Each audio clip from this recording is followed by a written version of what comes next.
prosecutor asks Mila Adams to read a series of text messages between her and Stefon Diggs, revealing the heated nature of their financial dispute.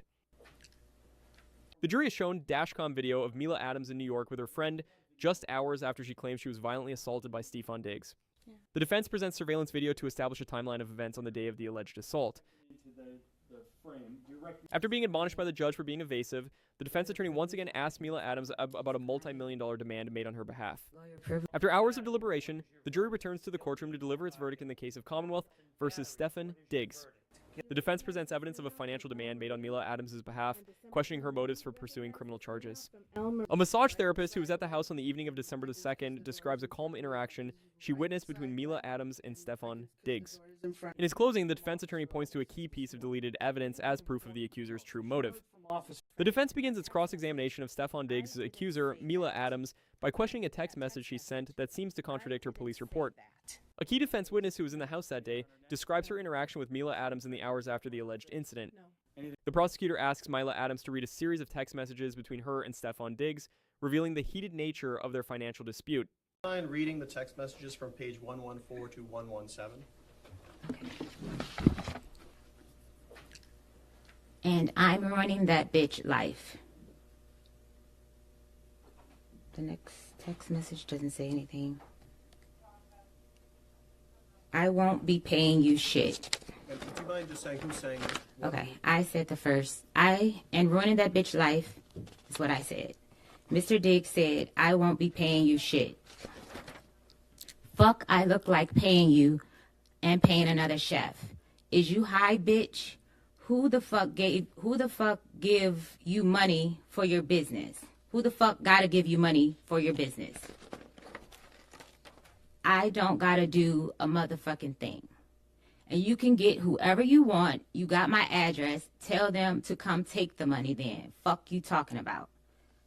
I said bet. The defense begins its cross-examination of Stefon Diggs' accuser, Mila Adams, by questioning a text message she sent that seems to contradict her police report. Friend, in that text message, I didn't say that, especially in the way it was written. Yes. Right? And you were talking about the statement that you made to the Dedham police, right? It was a voicemail, and I didn't listen. I read the transcript, so I didn't know her voice.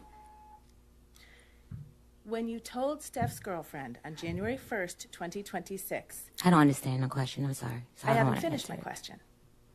When you told Steph's girlfriend on January 1st, 2026, in a written text message, I didn't say that, you were referring to the statements that were reported in the press that you gave to the Dedham Police Department, correct?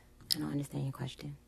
Did you or did you not write those words? I don't understand your question without further explaining. You can't testify under oath to this jury what you meant by the words you wrote to Steph's girlfriend on January 1st, 2026? I'm sorry, I don't understand your question without further explaining. You also asked Steph's girlfriend to, quote, please call my mediator and she will answer everything you need to know, but only in person and confidentially. Right? Yes. Your mediator's name is Lynette Marie? The defense presents evidence of a financial demand made on Mila Adams' behalf, questioning her motives for pursuing criminal charges. You recognize this email from L. Marie on December 29, 2025 to Stefon Diggs and a number of other people?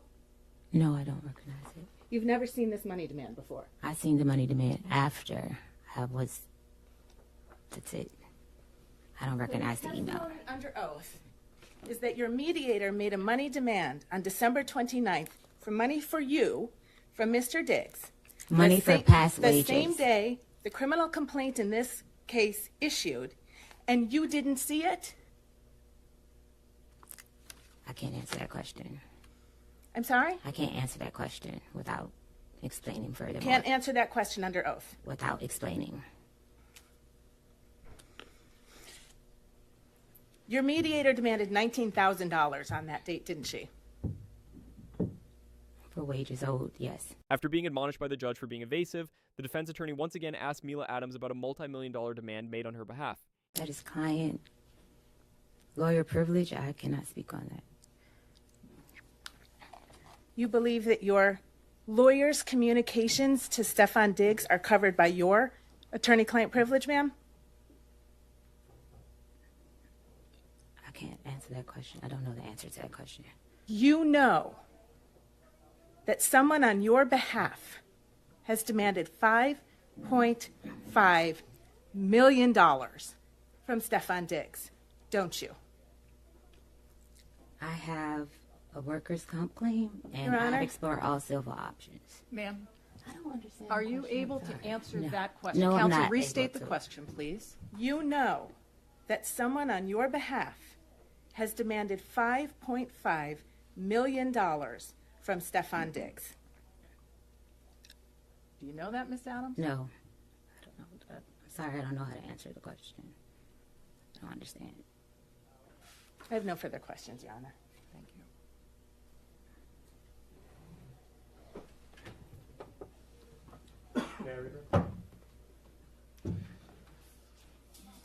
Your Honor, before we direct, may we be heard at sidebar? Of course. Thank you. The defense questions the police officer who took Mila Adams' initial report about the physical evidence, or lack thereof, at the time of her complaint. Not from me, no. Right, Absolutely not. because when Miss Adams walked in and you observed her, Yep, you didn't see anything on her body that said, I should document that. I did not, no. The defense lays the groundwork for its argument that Mila Adams manipulated evidence by questioning the responding officer about the text messages she provided. Messages from that. Before they ever sent it to you, that would be important for you to know, wouldn't it? Yes, it would. The defense presents surveillance video to establish a timeline of events on the day of the alleged assault. All right, so it looks like she's paused it here, a second into the frame. Do you recognize what's depicted in this video? It's the Maybach coming home. All right, is that Mr. Diggs? Yes. The timestamp on that looks like it says 15:38 and 51, so maybe 3:39, 3:40 p.m. Yes. Is that consistent with your recollection of when you got Yes. home? Yes. A key defense witness who was in the house that day describes her interaction with Mila Adams in the hours after the alleged incident. On her face? No. Anything on her neck? No. Did you see any redness or swelling? No. Was she crying at all? No. What was she doing? She was walking around looking for a piece of a paper and a pen to write a card, to, I guess, write a note to him for his birthday gift. A massage therapist who was at the house on the evening of December the 2nd describes a calm interaction she witnessed between Mila Adams and Stefon Diggs. His right side leg, and I can, because the door is in front of me and I can see whoever was walking in. She was walking in, she saw that he was asleep, left, and kind of came back at a later time. When she came back at a later time, he kind of woke up because he was asleep. And she kind of went over to the bed and she asked him, there was something on the bed, she asked him if he was going to keep it. And then he said yes, and then she turned around and left. And were you able to see what was on the bed? It was a black box, but I'm not sure what it was or what was in it. Okay. And did you ever have any occasion to look in that box? No. All right. How did Ms. Adams appear to you when you saw her come into the room those two times? She seemed to be okay. It's nothing that I wasn't. To bolster their claim of a financial motive, the defense calls Stefon Diggs' financial manager to testify about irregularities she found in the accuser's expense reports.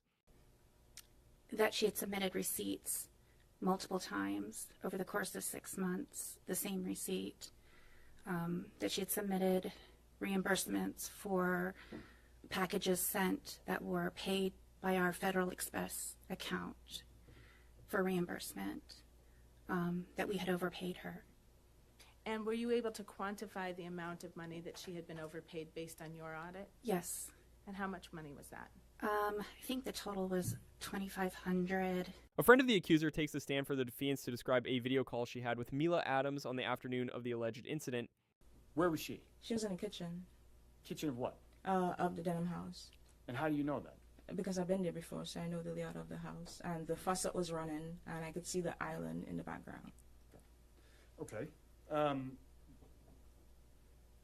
You just said she mentioned Miami. Did you notice anything about her face, her physical appearance when you had this FaceTime call? No.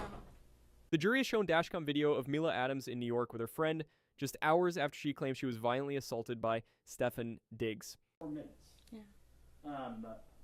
Watching that video, what are we seeing in the video? We were listening to Cranes in the Sky by Solange, and we were just talking about what the song was about. Got it. Yeah. So when you say there we, who is we? My friend Natalia Moses and Mila Adams in the car. The defense elicits testimony about a conversation where Mila Adams allegedly revealed her plan to use public pressure to get money from Stefon Diggs. When she came downstairs that she was going to do anything, did she tell you she was going to take any action? Yeah, she said she was going to sue him. The defense begins its closing argument by summarizing the undisputed facts that it claims make the accuser's story unbelievable. Talking on the phone. She got a ticket to Atlanta. She cooked Stefon Diggs dinner. We learned this morning that it was a hot dog. She went into Mr. Diggs' bedroom to provide him birthday presents and to deliver those birthday presents. Timeline-wise, all of this, every single fact that I just mentioned, all of those would have occurred after what Miss Adams says was a violent assault that occurred sometime that afternoon. That night, Miss Adams left the house at 7:15 and she flew to New York City. You heard that she told the police that she stayed with friends. You heard her describe whose friends they were. In his closing, the defense attorney points to a key piece of deleted evidence as proof of the accuser's true motive. As you heard from Officer Ellis this morning, it'd be important to know if somebody deleted messages. It'd be important to see the full picture. And that message right there and ruining that bitch life, apologies for the language, with the fairy emoji, you think that might have prompted the question, hey, who's that bitch? She answered the question for you yesterday. It was Lindsay. The argument? After hours of deliberation, the jury returns to the courtroom to deliver its verdict in the case of Commonwealth versus Stefon Diggs. In battery, what is your verdict? Guilty or not guilty? Not guilty. Madam Forelady, members of the jury, hearken to your verdict as the court has recorded it. Upon your oath, you say that the defendant is not guilty of the count of strangulation or suffocation and not guilty of the count of assault and battery. So say you, Madam Forelady? Yes. So say all members of the jury. Yes. All right, thank you. Jurors, please be seated for a moment. Everyone, please be seated.